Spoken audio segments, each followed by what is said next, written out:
Good morning, Chairman. We're now live.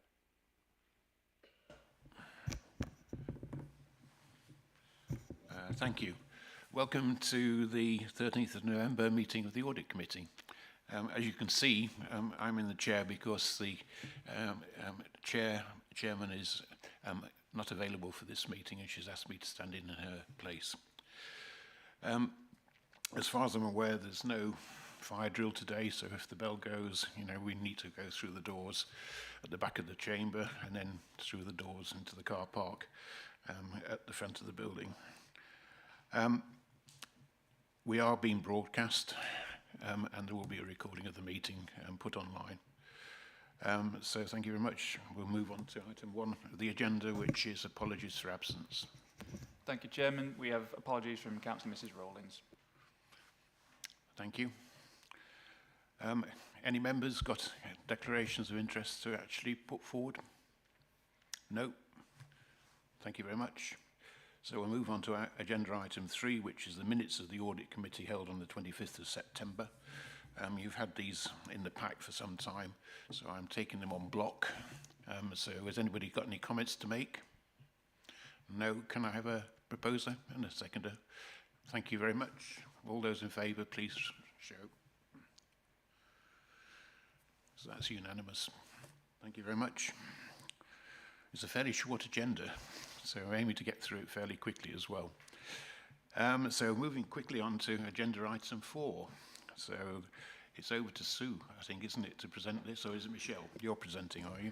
I'm just going to do a short introduction, Chairman. So we have 2 items on the agenda this morning for the accounts that are still outstanding. So the 21-2 statement of accounts and the 22-3 statement of accounts.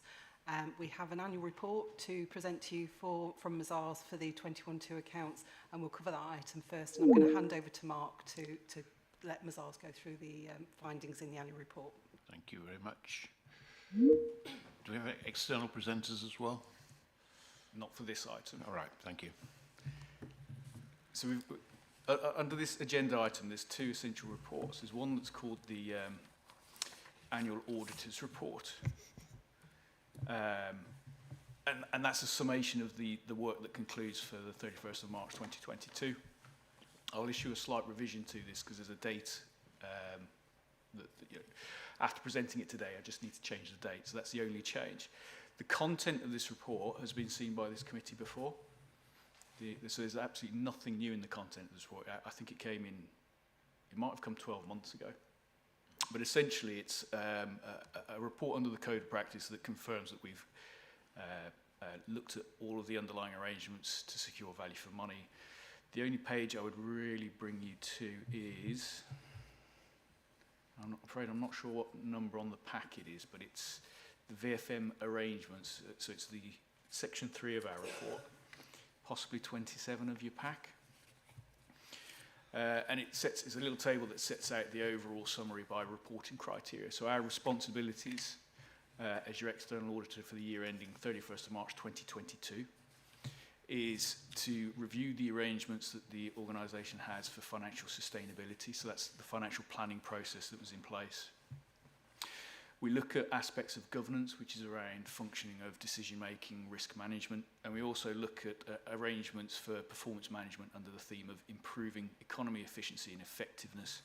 That also considers arrangements for strategic major partnerships.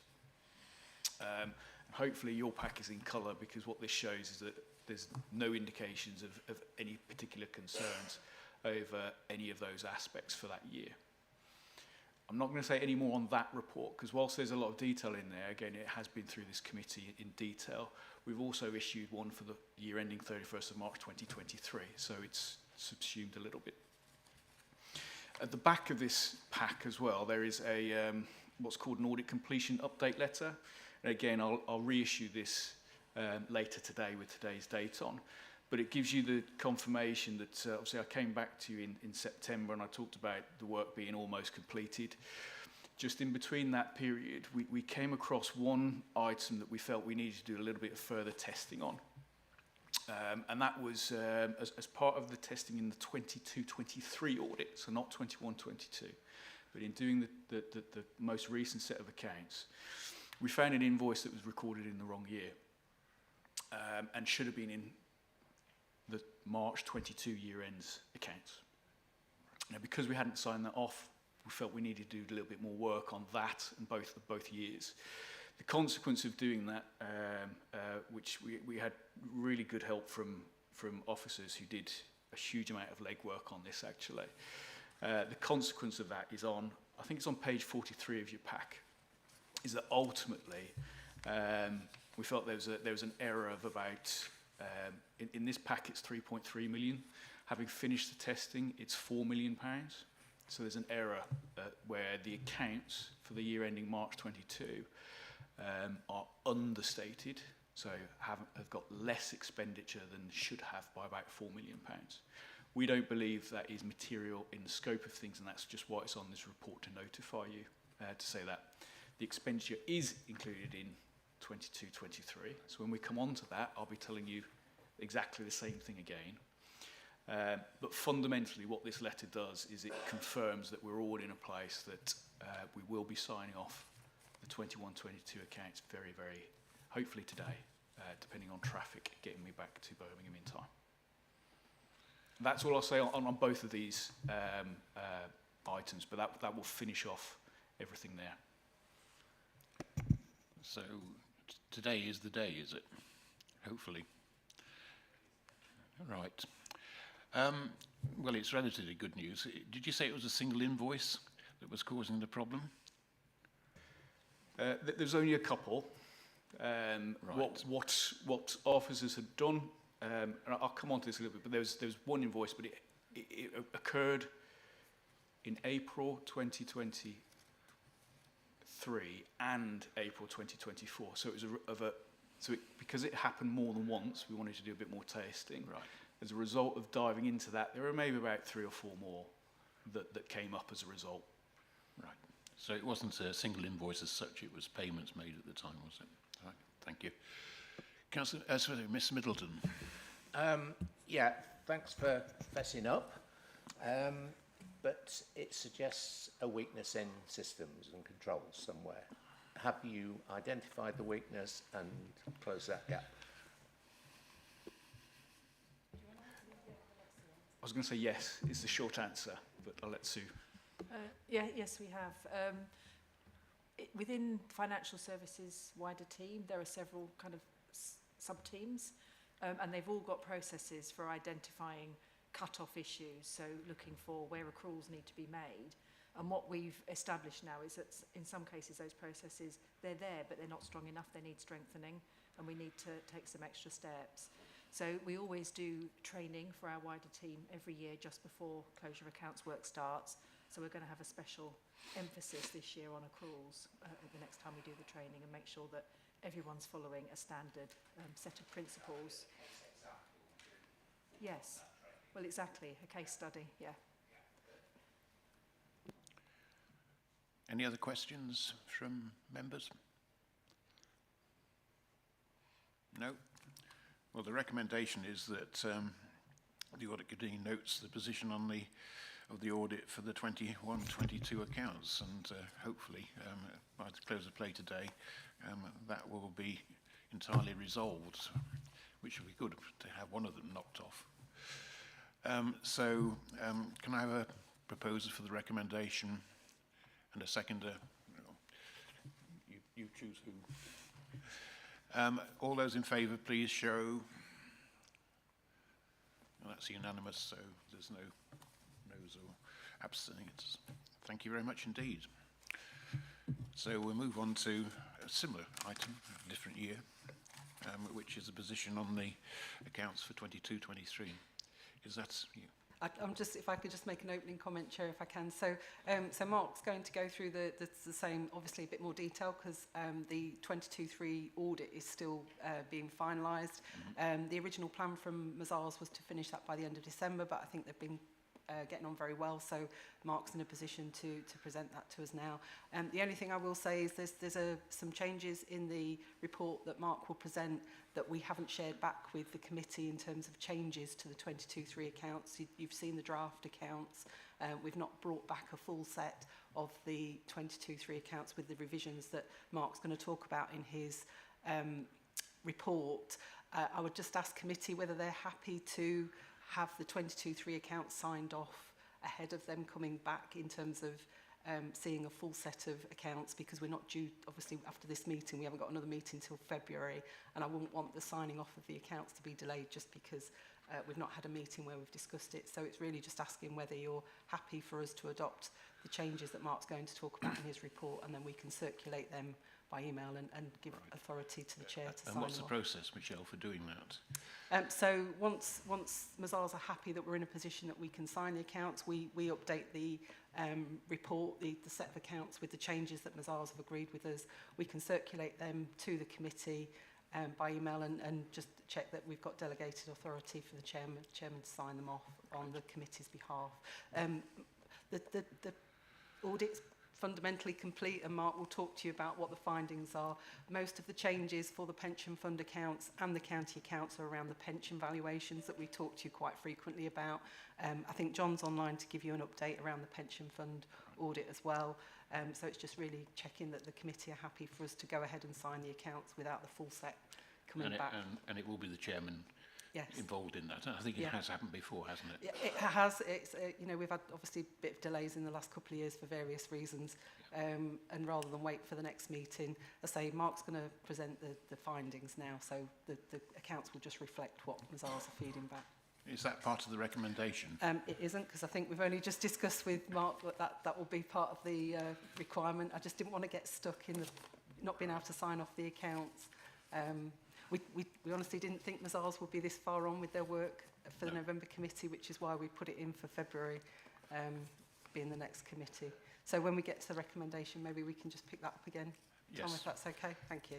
Well, I'm sure nobody wants us to delay things unnecessarily. No. It's in all our interests to get these signed off as soon as possible. As long as committee are happy with that, yeah. But we'll bring it up as part of the recommendation, and members can make their views known. Yeah, so I'll hand Thank over you. to Mark now for his update. Okay. Okay, so thank you. So the first one is the audit completion report on the financial statements of the council. Again, it follows a similar format that I'm sure you're very familiar with. So if I take you to section 1, page 61, I think it's page 61 of your pack, that sets out the executive summary. Fundamentally, our work on the 22-23 accounts is substantially complete, and I've got a verbal update on the aspects that aren't done at the time of issuing the report. Again, we anticipate issuing what's called an unqualified opinion, unmodified. That's basically a clean opinion on the financial statements. We've finished our work on the value for money arrangements work. Again, with no significant weakness in arrangements to report. Essentially, it's a form of negative assurance that we give you. There's a few other small aspects of our work around the whole of government accounts and wider powers. I can confirm we've not had any issues around use of wider powers, which is, electors' objections or public interest reports or anything scary in that regard. We still haven't received the whole of government accounts instructions, but that's just a national piece that when we get them, we'll do what we need to do. It's administrative, but it has a small hold up for us. Section 2, page 63 of the pack, sets out the status of the audit in the areas that are outstanding. Most of these are ones that you would always expect at a time of getting to the conclusion stage of the audit. So starting with the net pensions liability, obviously we're also the pension fund auditor. Their report is on today. They just need to send us their confirmation letter to confirm that the work is complete. I believe we're expecting that in the middle of this month. We always have bits of evidence compilation and review just to kind of tide those through. Some of those have actually been finished now. So the testing that we do on cut-off, etc., those will all be finished, I believe, by the end of this week. And our completion procedures, well, that just stays open until the date at which I sign the accounts. So that's just routine. So, as I say, we're in a really, really strong place. The expectation is to have these accounts signed off by no later by the end of this month. I'd like it with a November date. In terms of the audit approach, fundamentally the audit approach hasn't changed from planning. So again, we've followed the same process. There's nothing new or untoward has come to mention.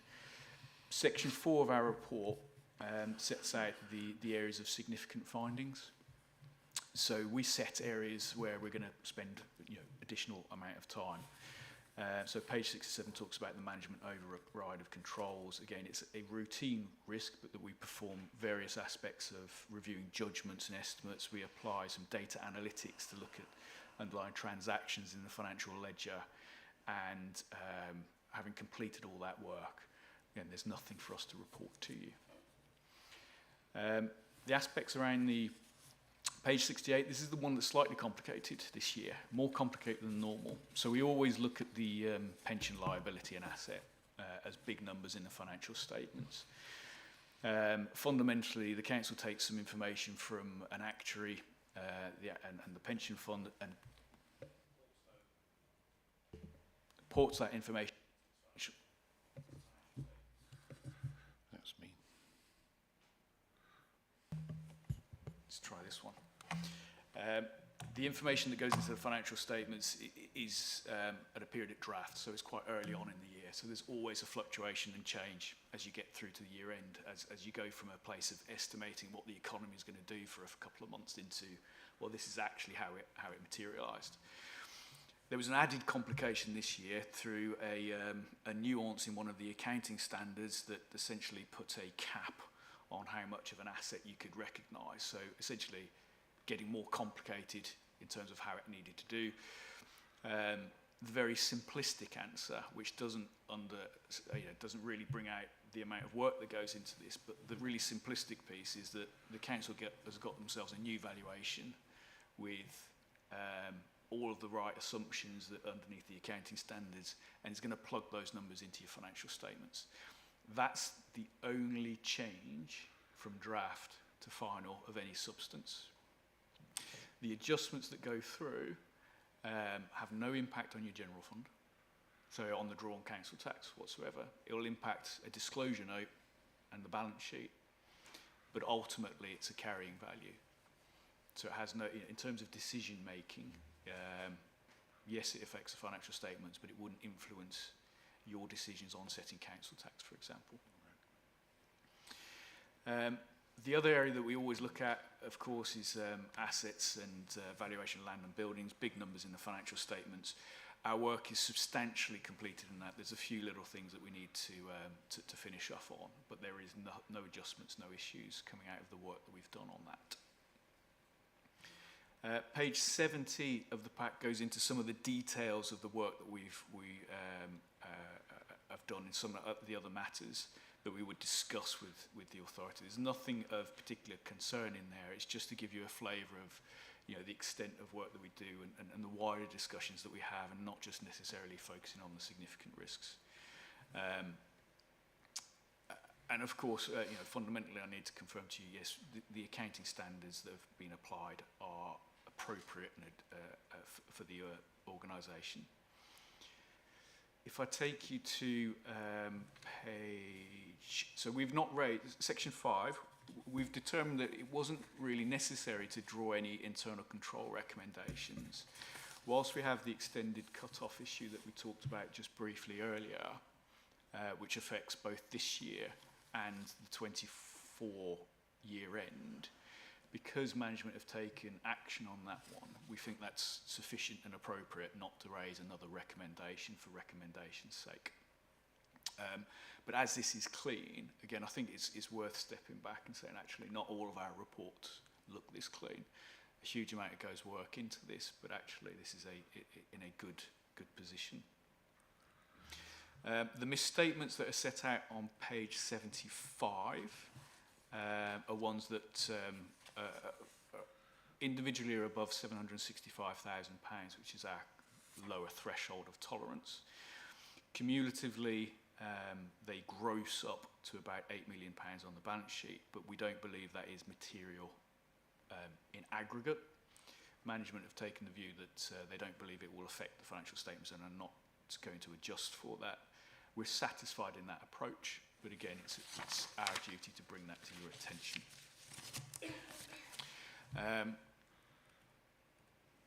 Then I will come back to the value for money in section 7, but fundamentally our commentary is clean again. So there's no issues around significant weaknesses that we need to bring to your attention. The last bit I'd point out is we've got a management representation letter that we'll be asking, I think, Andrew to sign for us, and that's essentially that we've been provided with all the information. There's nothing that's been withheld from us. And it will be appended with the list of unadjusted misstatements in the year to confirm that the authority is satisfied that the accounts are essentially true and fair. I'll pause at that point rather than go into any of the other reports, just so that you can take each one in turn. Any questions so far? Mr. Middleton. Well, it's a comment, Chair.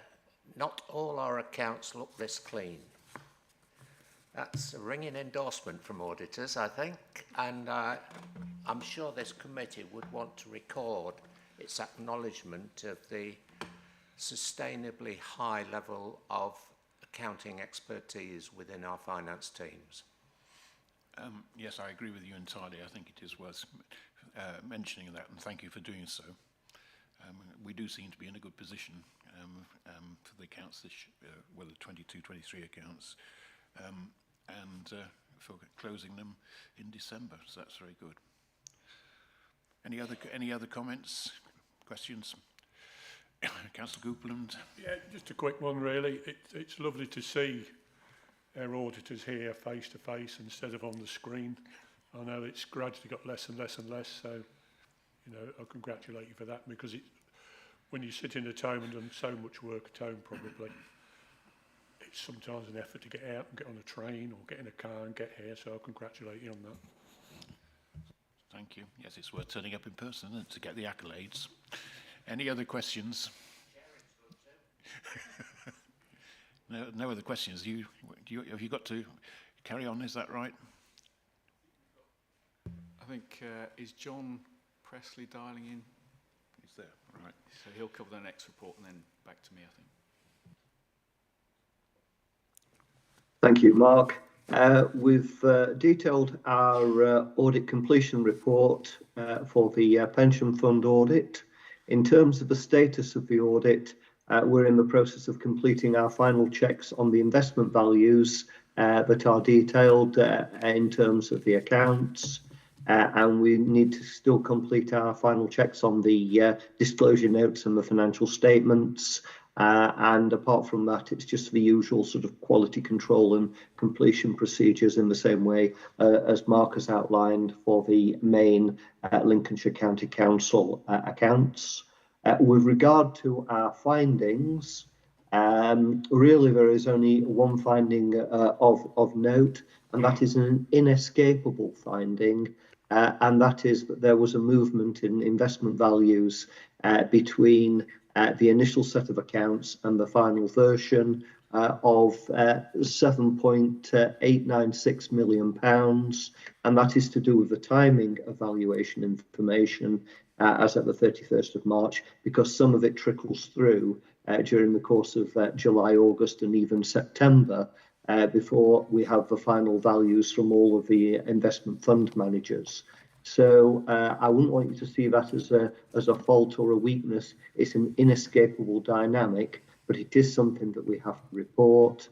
And what Claire and the team have done is they have updated the accounts to reflect the revised values and to take those into account. So that is it really from me in a nutshell in terms of the work on the pension fund audit for 22-23. On that note, I would like to open it up for any questions that members may have. Any comments from members on what we just heard from Tom? No? Right. Any questions in general then on this agenda item? Because otherwise I'm going to go to the recommendation. Oh, so yeah, I'm jumping the gun, am I? I didn't realise it was a three-part. Carry on, please, Mark. Certainly. So there is one final report, and that's the draft auditor's annual report, and I think it starts on page 121 of your pack.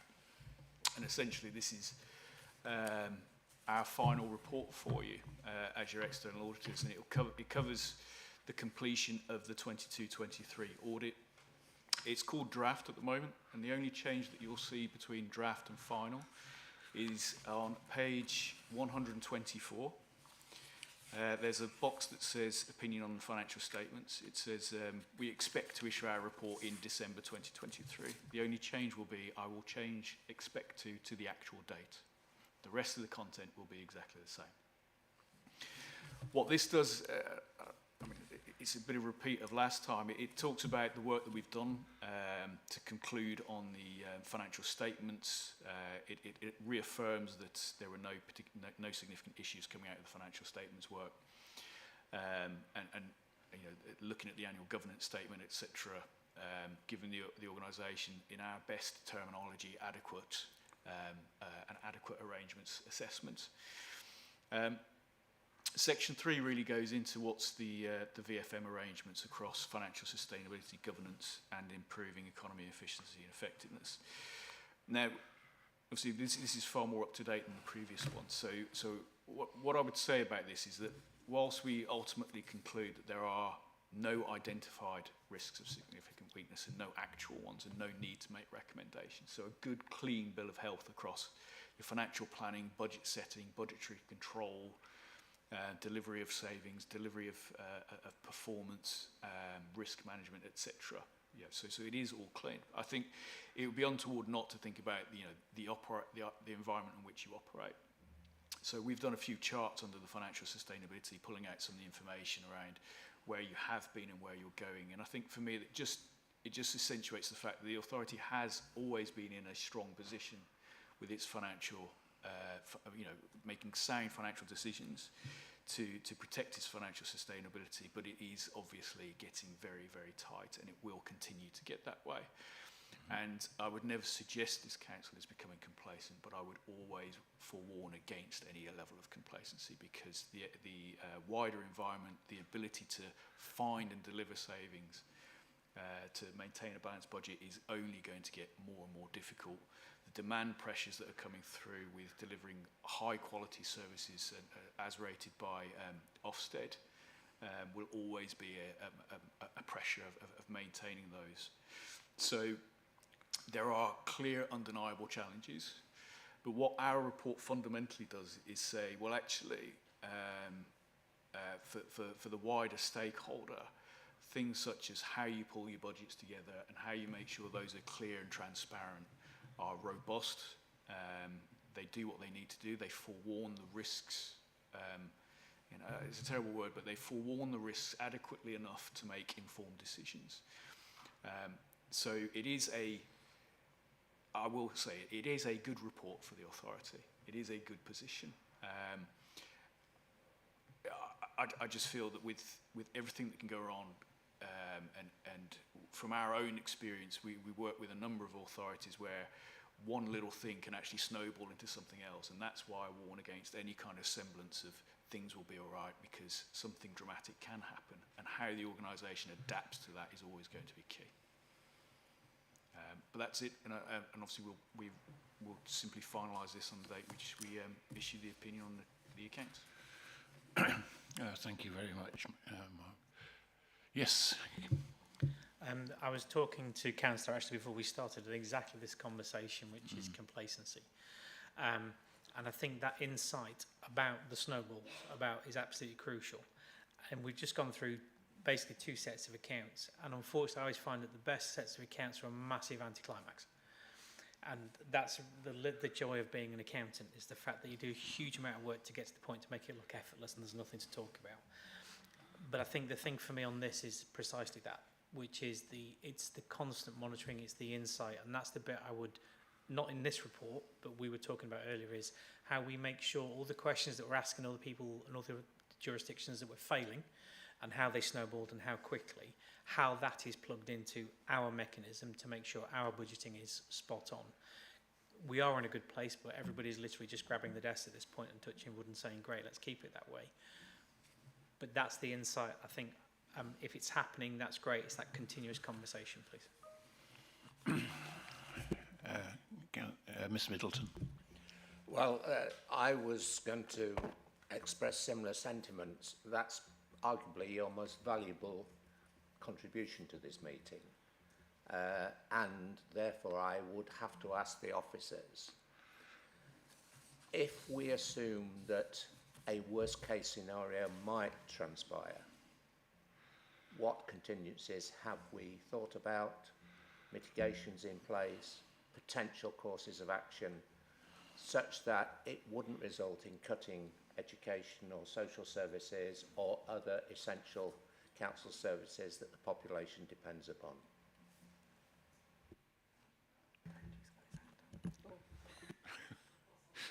Yeah, I'll pull rank. Sorry, Michelle.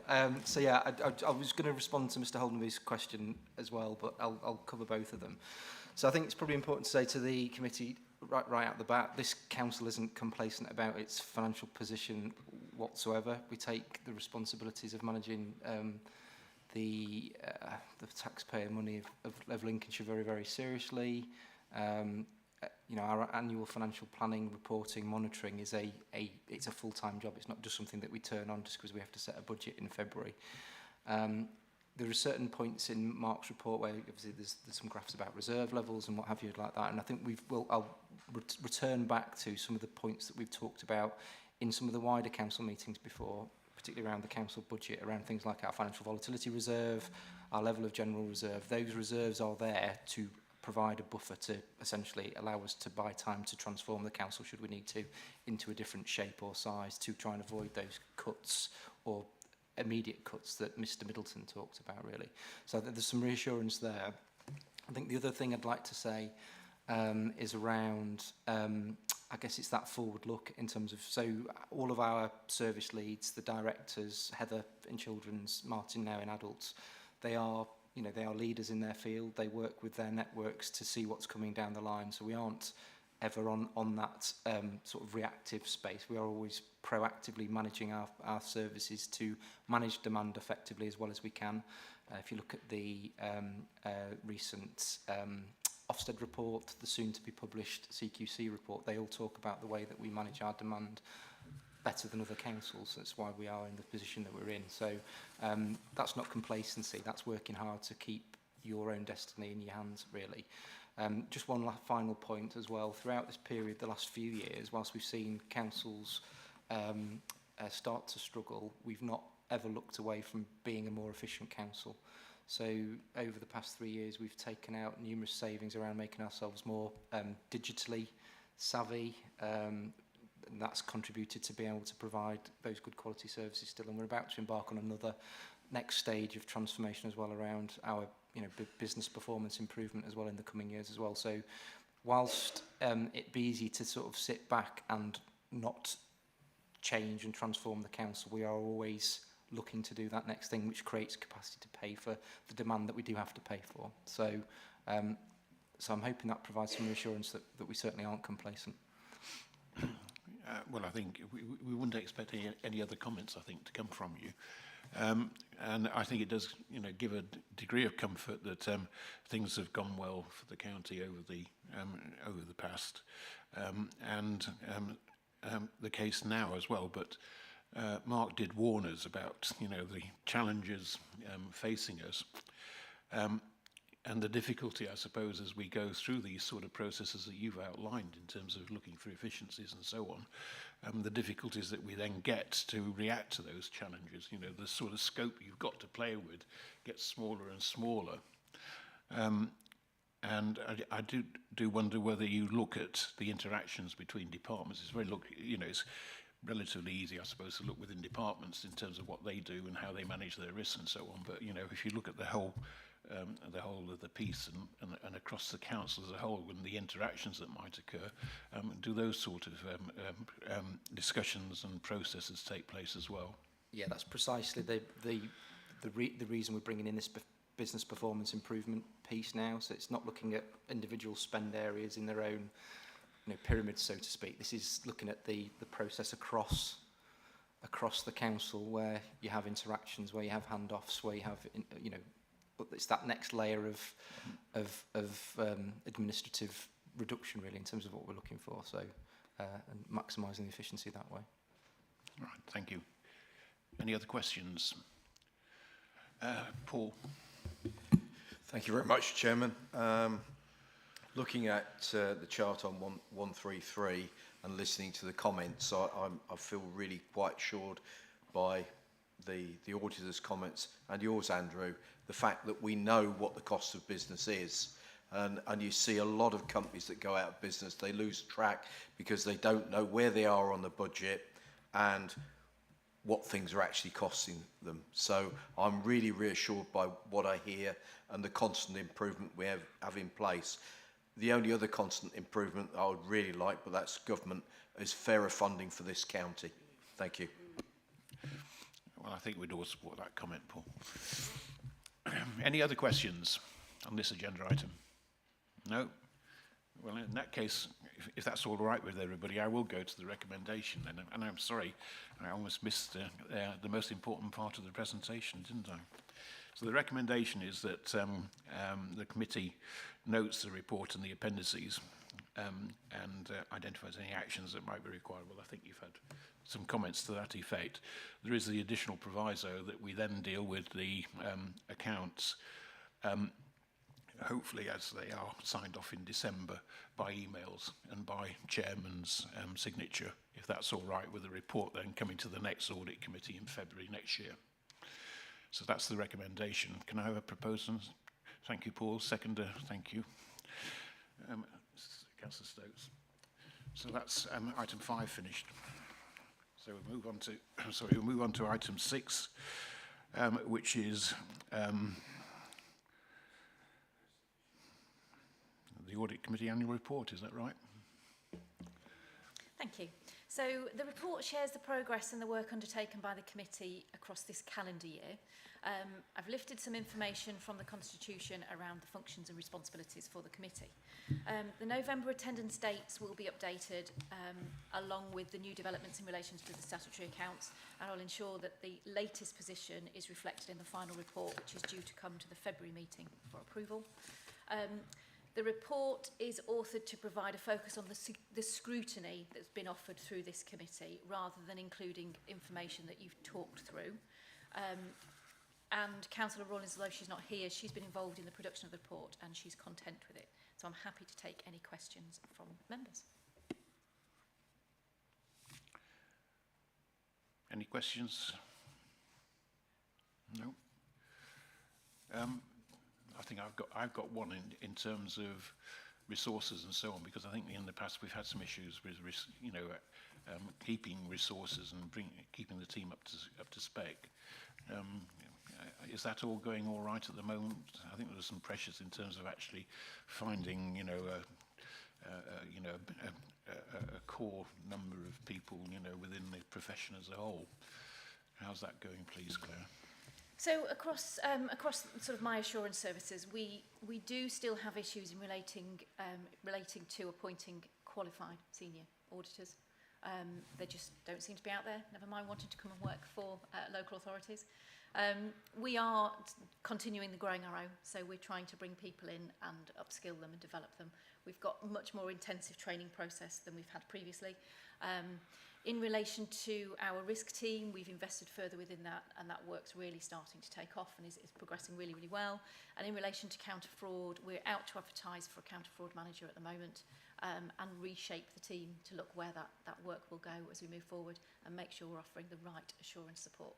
But from a current resources perspective, we have a little bit of capacity in the council team for an internal audit viewpoint, but everywhere else across the assurance firm, we're quite firm with what we've got. Right. Thank you. That's comforting, I think, and particularly in the counter-fraud team, because I think that's comments have been made by committee about the importance perhaps of that item of work. Any other questions from members? No? Well, in that case, then we can move on to the recommendation for item 6, which is consider the contents of the annual report and note areas for review, which I think we've done, and review the content with a view to initial approval of the document. So that's the recommendation. Can I have a proposer, please? Thank you, Paul. Thank you, Councillor Bunny.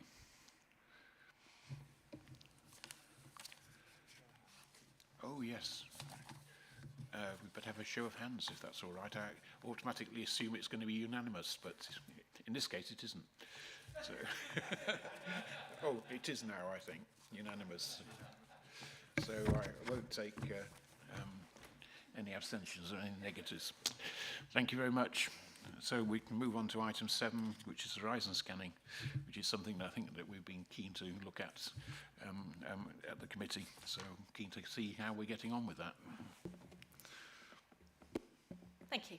So this is a summary document of the risks, trends and aspects impacting on public sector with a focus on local authorities. The report is broken down into themed sections covering finance, HR, IT, future sustainability and fraud.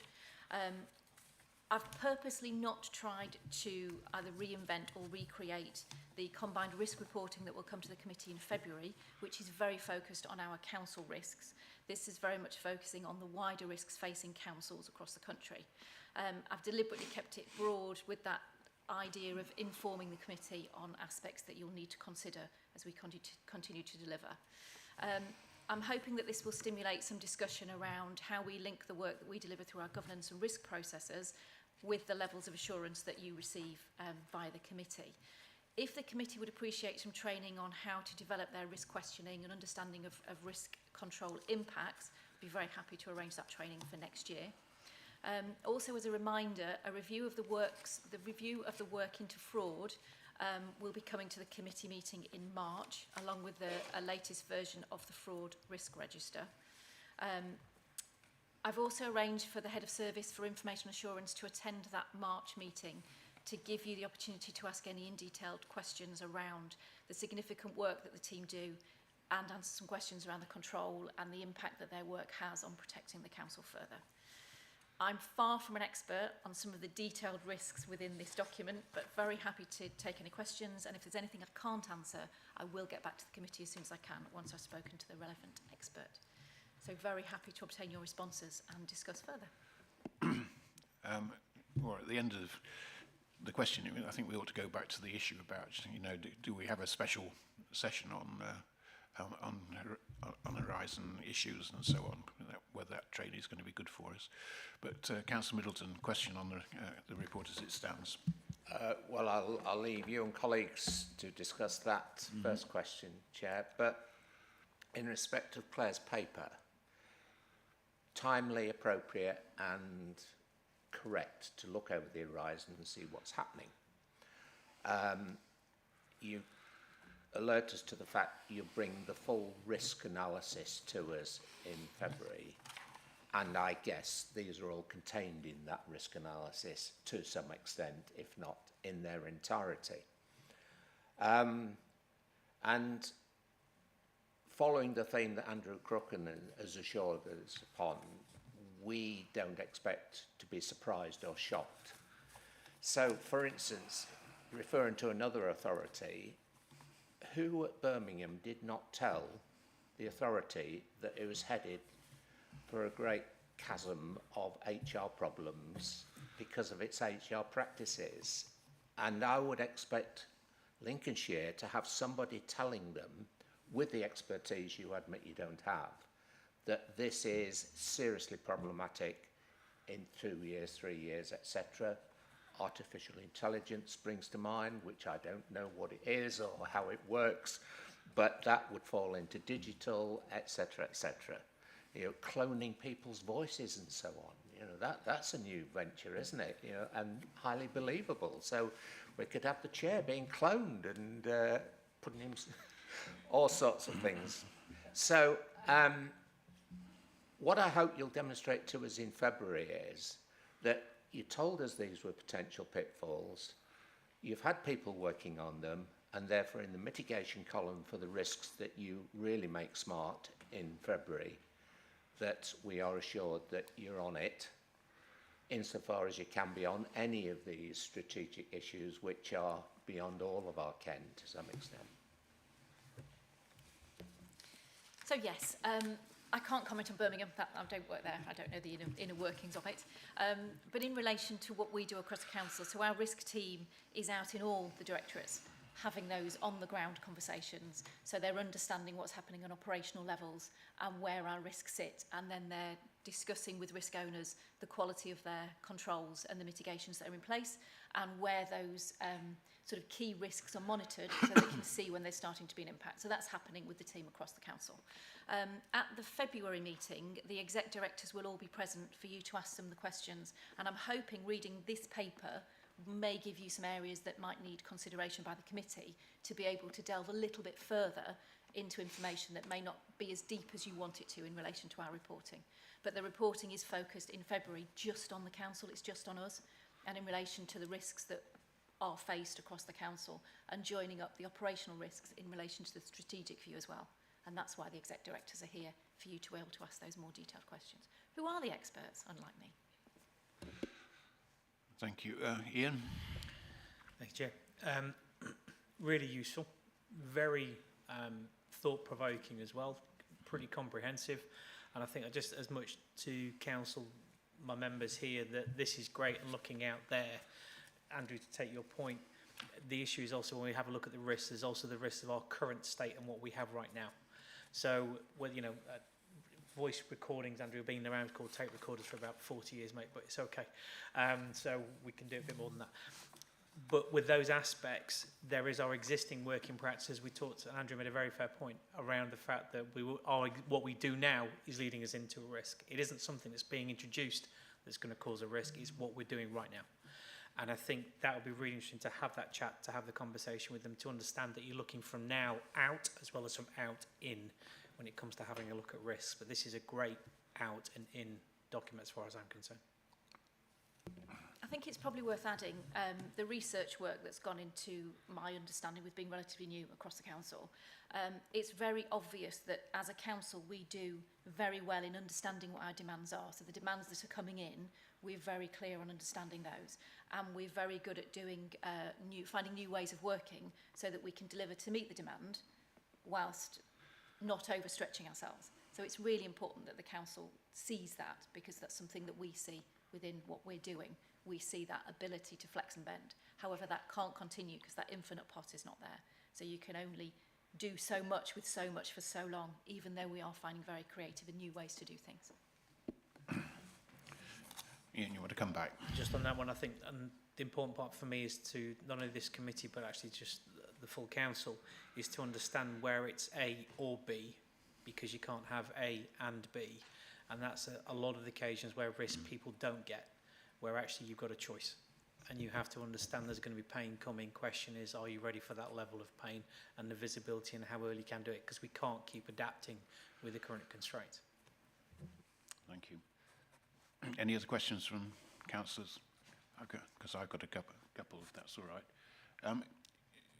To a certain extent, the horizon planning item, it follows on from lots of the discussions that we've already had today, and it's sort of looking at the challenging situations to a certain extent that Mark mentioned, and also looking at what is happening outside the council, our council as well, to see what we might glean from issues that have occurred there, and how we might at least take those into account in our own processes and so on. And I do think it's an important item that we do deal with as well as we possibly can, using as much information as we possibly can, because it does bring the unexpected into view, I suppose, to a certain extent, or it gives us a view of where the unexpected might occur. And I think that's important, because that's where the challenges will be, and that's presumably where these challenges sort of occurred elsewhere in other local authorities have caused some difficulties for them. But I'm also quite keen to see if we can make the best use of the February meeting when we've got the directors, so that we can raise these sort of issues, as robustly as we possibly can. So that brings us back to the question of, do we have a sort of training session on horizon planning, which is what you mentioned, I think, and whether that might be useful for us before we do get before the directors, so that we can really ask the right sort of questions and push in the right directions. I don't know what members think to that. Good idea or not? I think there's merit to as having a rehearsal. Right. And I would suggest that the most time cost-effective way of doing it is segmenting that meeting and making it a longer meeting, starting at 9 o'clock with probably the rehearsal and then going into the full meeting with the challenge to the directors. So it's certainly one way of doing it. Is that the best way for everybody? Just come an hour early and have the session before the meeting itself? General agreement is there. Mr. Bunny. Councillor Bunny. Thank you. I was just going to say that that seemed to be a reasonable proposal to me. Okay, so can you put that into effect for us? I don't need to put that into the recommendation, I take it, really, do I? No. Okay, so that gets us ready for a very useful session, I think, we've got with our directors. Any other questions on this item? No. Thank you very much. Well, I'll move on to the recommendation, which is consider the content of the report and note the areas for advice and guidance. Well, we've had some advice and guidance, and hopefully we'll get more over the next session in February. Can I have a proposer for the recommendation as it stands? Councillor Skinner, seconder, please. Thank you. Councillor Stokes. All those in favour? That is unanimous. Thank you very much. Sorry to throw a pebble in the pond, but I've got risk training in the diary next Monday. That's different risk training. That's sort of generalised risk management training, so that we're doing our annual review of what we deliver in relation to that. That's different to the focus on the council risks. It's two different things. Right. Did that answer the question? Yes. Yeah. Do you want to alter your idea about... Why do we need it, given the robust environment we've heard of this morning? I'll let one of the officers answer that. So the risk training on Monday is to bring you all up to speed on some changes that we've made in relation to our toolkit and our framework, so that you can see what's changed in relation to how we're delivering, and give you a very quick update on the work that we've done. The work that we're planning to do in relation to questioning is a very different piece of risk management training, as opposed to understanding the risk management framework further. Your question has been answered, I think, hasn't it? Thank you very much. I think that deals with item 7. So we can go on to item 8, which is the work plan for the audit committee over the future periods. So the work plan, as I'm new, I'm continuing to review the work plan to make sure that it aligns with the level of assurance that it's right for you to have, and the training that we deliver supports the development of the committee and being able to scrutinise that properly and look at the levels of assurance and make the judgment you need to make on whether our assurance systems are adequate and performing well. I've been working with Tom and Councillor Rawlings on the development of that, so hopefully this is the version we're going to stick with till the end of this year, but then we're going to revisit again for next year, just to make sure that we're aligning the delivery aspects of assurance that you need to see. Yes, Mr. Middleton. Yes, right. Items to be programmed. Hearing from Glenn Garrett is always a delight, and focusing on integrated care systems and adult social care is essential. But we did hear from Glenn very recently. It was very reassuring. I'm just suggesting that you might want to say we've partially addressed that and wait for the new director a little bit later to give us his take on those two issues. It's a valid point. What's your view? Have we got an item that comes up in the work plan that allows that to happen almost? There's nothing in for the rest of this year, because we chose that area as the deep dive area. For the February meeting, we've got the postponement of the IT infrastructure, which was the deep dive you chose for this time, which was supposed to come to this meeting, but due to annual leave, we agreed it would be postponed till the February meeting. So there'll be that piece of work in the February meeting. But after that, I think that's where we need to look at what that programme looks like. I think it's very helpful to have something in relation to that, but is that where you want to focus it from the risk work that we do? So that's where we'll bring that risk work back for have that discussion around which item you would like to hear from again in relation to the change of exec director and the view that he will bring. Does that answer your question?